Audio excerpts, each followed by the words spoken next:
నెల జీతం చందమామ కథ. ఈ కథను రచించిన వారు సి నాగరాజు గారు, బొమ్మలు శంకర్ గారు.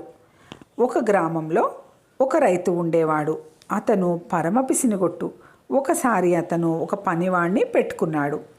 పనిలో పెట్టుకునే ముందే రైతు వాడితో, ఒరే, నెలకు నీకు 4 రూపాయలు జీతమిస్తాను, కానీ వాటిని నువ్వు సంపాదించుకోవాలంటే నేను అడిగే 4 ప్రశ్నలకు సరి అయిన సమాధానాలు చెప్పాలి.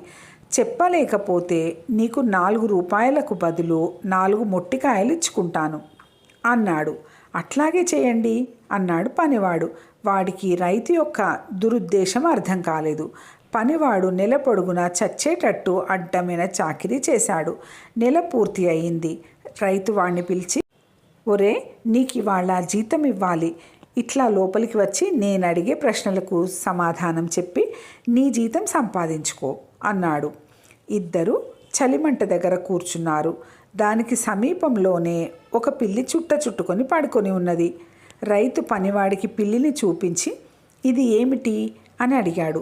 పిల్లి కదండి అన్నాడు పనివాడు. కాదు, శుచిత్వం. తప్పు చెప్పినందుకు ఒక మొట్టికాయ తీసుకో అంటూ రైతు పనివాడి నెత్తిన ఒక మొట్టికాయ వేశాడు. తర్వాత రైతు నిప్పును చూపించి, అది ఏమిటి అని అడిగాడు. నిప్పు అన్నాడు పనివాడు. కాదు, సుఖం. తప్పు చెప్పినందుకు మరో మొట్టికాయ అన్నాడు రైతు. తర్వాత రైతు నీటి కుండను చూపించి, అదేమిటి అన్నాడు. మట్టి కుండేగా అన్నాడు పనివాడు. తప్పు, దాన్ని శరీరం అనాలి అంటూ రైతు 3వ మొట్టికాయ కూడా ఇచ్చుకున్నాడు. చివరికతను ఇంటి కప్పు కేసి చూపించి, అదేమిటి అని అడిగాడు. కప్పు అన్నాడు పనివాడు. కాదు, ఎత్తు అనాలి అంటూ రైతు వాడికి మరో మొట్టికాయ ఇచ్చుకొని, కిందటి నెల పని చేసినందుకు నీ జీతం ముట్టింది. నీకు ఇష్టమైతే ఇదే పద్ధతి మీద ఇంకొక నెల పని చేసి జీతం పుచ్చుకో, ఇష్టం లేదా వెళ్ళిపో అన్నాడు. అప్పుడే వెళ్ళనులేండి, మీ ప్రశ్నలకు సరి అయిన బదులు చెప్పేదాకా ఉండి ఆ తర్వాత పోతాను అన్నాడు పనివాడు.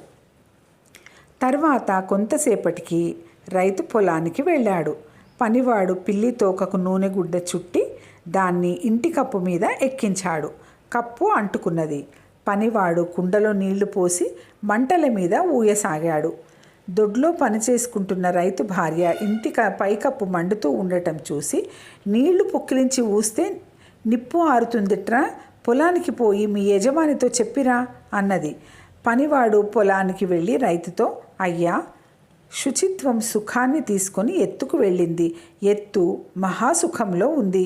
శరీరంలో ఉన్న నీరంతా ఊసినా ఏమీ ప్రయోజనం లేకపోయింది. ఇక నేను పోతున్నాను అంటూ తన దారిన వాడు వెళ్ళిపోయాడు. పనివాడు చెప్పినది ఒక్క ముక్క కూడా రైతుకు అర్థం కాకపోవటం చేత అతను ఇంటికి పోలేదు. రైతు ఇల్లు, అందులో ఉన్న సామాన్లు శాంతం, పరశురామ ప్రీతి అయిపోయాయి. కథ సమాప్తం.